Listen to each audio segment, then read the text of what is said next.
Depression রোগের কোনো ওষুধ, মন খারাপের কোনো ওষুধ আমি বলছি যে যেখান থেকে শুনতে পাচ্ছেন প্র্যাকটিক্যাল করে দেখবেন, ভালো লাগলে করতে থাকবেন, ভালো না লাগলে বাদ দিবেন। আমি প্র্যাকটিক্যাল করেছি সেটা আপনাদেরকে বলছি।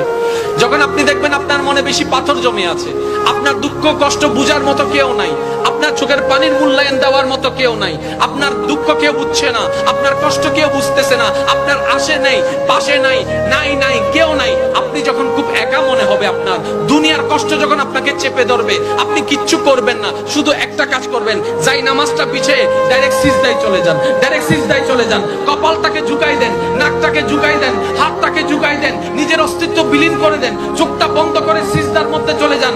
আল্লাহর ওয়াস্তে করে বলছি, কিচ্ছু পড়া লাগবে না, শুধু সিজদার মধ্যে পড়তে থাকেন, সিজদায় পড়ে থাকেন, কান্না করতে থাকেন। ওনাকে বুঝান যিনি আপনি না বললেও সবকিছু বুঝে, ওই রবকে জানান যিনি আপনি না জানালেও সবকিছু জানে। দুনিয়ার মানুষ তো আজকে বললে কালকে চুপ উল্টাই ফেলে, ব্ল্যাকমেল করতে শুরু করে। রব তো সবকিছু জানার পরেও দোষ গোপন করে রেখেছে। ওই রবের দরবারে সবকিছু বলতে থাকেন, 1টা মিনিট 2টা মিনিট 3টা মিনিট, দেখবেন আপনার সমস্যা তখন সমাধান না হলো অন্তরে এমন একটা শান্তি লাগবে যেটা আপনার পৃথিবীর কোথাও খুঁজে পাবেন না। সুবহানাল্লাহ।